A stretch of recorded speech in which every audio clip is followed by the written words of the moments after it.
Hello everyone, welcome to YouTube channel Miraculous Taxes, the platform of learning and knowledge। एक दिन की बात है, मिस्टर शर्मा का बेटा उनके पास आया और बोला, पापा पापा, मैंने कल एक ऐड देखा जिसमें म्यूचुअल फंड्स का बता रहे थे और बोल रहे थे कि एक अच्छे फ्यूचर के लिए म्यूचुअल फंड सही है। पापा, आप भी म्यूचुअल फंड्स में इन्वेस्टमेंट करते हो ना? जैसे आप म्यूचुअल फंड्स में इन्वेस्टमेंट करते हो, मुझे भी करना है।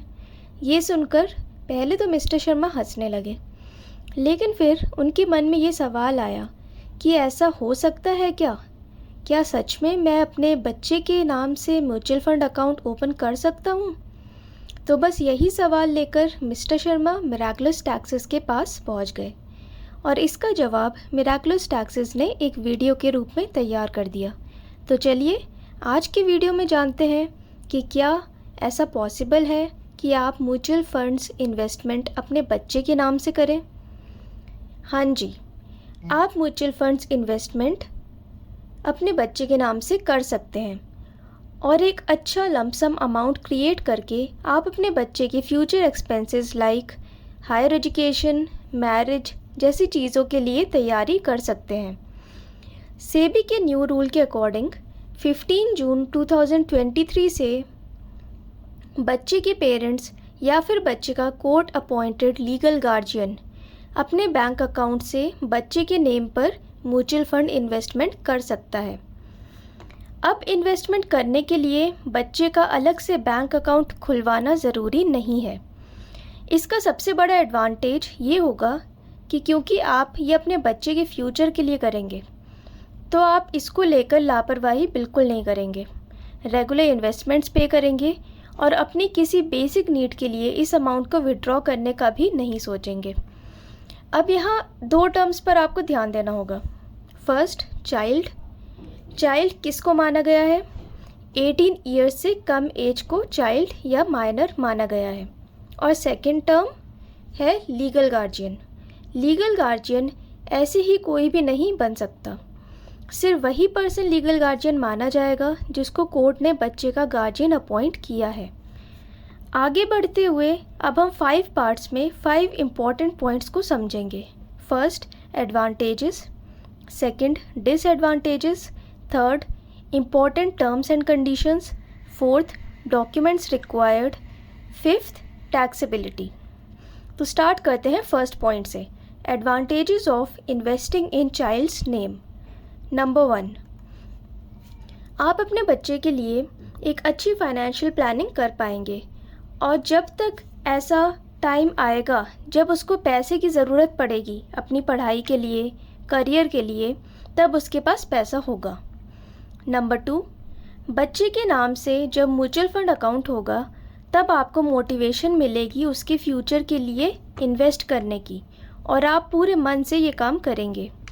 नंबर 3, कभी कभी क्या होता है ना कि आपने अपनी कोई इन्वेस्टमेंट स्टार्ट तो कर दी, लेकिन फिर कभी कोई पर्सनल नीड आ गई तो आप अमाउंट विड्रॉ कर लेते हैं जिससे आपकी इन्वेस्टमेंट कम हो जाती है। फॉर एग्ज़ाम्पल, बहुत से लोग प्रोविडेंट फंड में पैसा कंट्रीब्यूट करते हैं लेकिन कभी भी उसको विड्रॉ कर लेते हैं जिससे मैच्योरिटी अमाउंट कम हो जाता है। लेकिन यदि आपने अपने बच्चे के नाम पर म्यूचुअल फंड इन्वेस्टमेंट कर रखी है तो आप उस अमाउंट को विड्रॉ करने से पहले 100 बार सोचेंगे। नंबर 4, बच्चे के नेम से जब अकाउंट खोला जाएगा तो वो भी उसकी इम्पोर्टेंस को समझेगा, अपने पैसे को अच्छे से यूटिलाइज़ करेगा या फिर सेव करना सीखेगा। अब आते हैं डिसएडवांटेजेस पर। नंबर 1, एक बार आपका बच्चा 18+ हो गया, फिर आपका उसके म्यूचुअल फंड अकाउंट पर कोई कंट्रोल नहीं होगा और आपका बच्चा ही अपना अकाउंट मैनेज करेगा। नंबर 2, जब एक बच्चा माइनर से मेजर बनता है तब उसकी एज बदलती है, लेकिन हर एक बच्चा मैच्योर नहीं होता, वो टीनेजर फेज़ में ही होता है। तो एक डिसएडवांटेज ये हो सकता है कि आपका बच्चा लमसम अमाउंट देखकर अनाप शनाप खर्चा करना शुरू कर दे और उस इन्वेस्टमेंट की वैल्यू को नहीं समझे। नेक्स्ट आते हैं हम इम्पॉर्टेंट टर्म्स एंड कंडीशंस पर जो कि आपके बच्चे के म्यूचुअल फंड अकाउंट से रिलेटेड है। फर्स्ट, आप अपने बच्चे के अकाउंट में जॉइंट होल्डर नहीं बन सकते हैं। चाइल्ड ही सोल ओनर होगा उस अकाउंट का। सेकंड, जब आपका बच्चा माइनर से मेजर बनता है यानी कि 18 की एज क्रॉस करता है, उस टाइम आपको ये ध्यान रखना होगा कि उसका स्टेटस आप माइनर से मेजर में चेंज करवाएं। और स्टेटस चेंज कराने के लिए एक प्री डिफाइंड प्रोसेस होता है जो कि आपको फॉलो करना होगा। अगर ये नहीं किया तो आपके बच्चे का इन्वेस्टमेंट अकाउंट फ्रीज़ हो जाएगा और वो फ्यूचर में कोई भी ट्रांजैक्शंस नहीं कर पाएगा। थर्ड, जब आप अपने बच्चे के लिए म्यूचुअल फंड अकाउंट ओपन करते हैं तब आपके बच्चे के नाम से अकाउंट हो या नहीं हो वो मैटर नहीं करता, लेकिन बाद में उसके नाम पर अकाउंट होना ज़रूरी हो जाता है क्योंकि रिडेम्पशन और विड्रॉल के टाइम पर उसके नाम पर जो अकाउंट होगा उसमें ही अमाउंट आएगा। फोर्थ, ऑब्वियस सी बात है कि जिस भी बैंक अकाउंट से आप अपने बच्चे के म्यूचुअल फंड अकाउंट में इन्वेस्ट करेंगे वो KYC कंप्लायंट अकाउंट होना चाहिए। अब देखते हैं कि वो कौन से डॉक्यूमेंट्स हैं जो आपको चाहिए होंगे बच्चे के नाम से म्यूचुअल फंड अकाउंट ओपन कराते टाइम। फर्स्ट डॉक्यूमेंट होगा प्रूफ ऑफ चाइल्ड्स एज और सेकंड होगा proof of relationship with the child. और इन प्रूफ के लिए आप बर्थ सर्टिफिकेट और 10th क्लास मार्कशीट और पासपोर्ट सबमिट कर सकते हैं।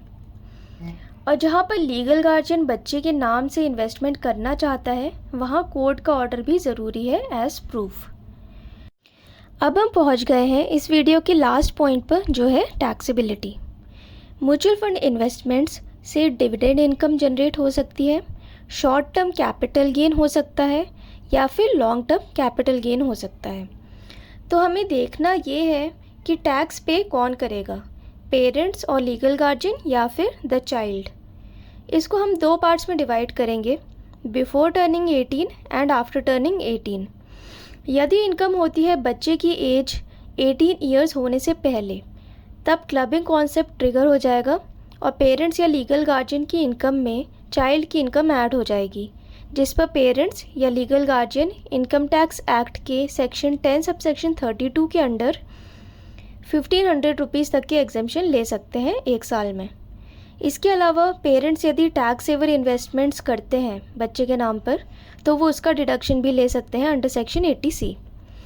और यदि इनकम होती है बच्चे की एज 18 ईयर्स होने के बाद, फिर जो भी इनकम होगी उस पर आपका बच्चा ही टैक्स पे करेगा।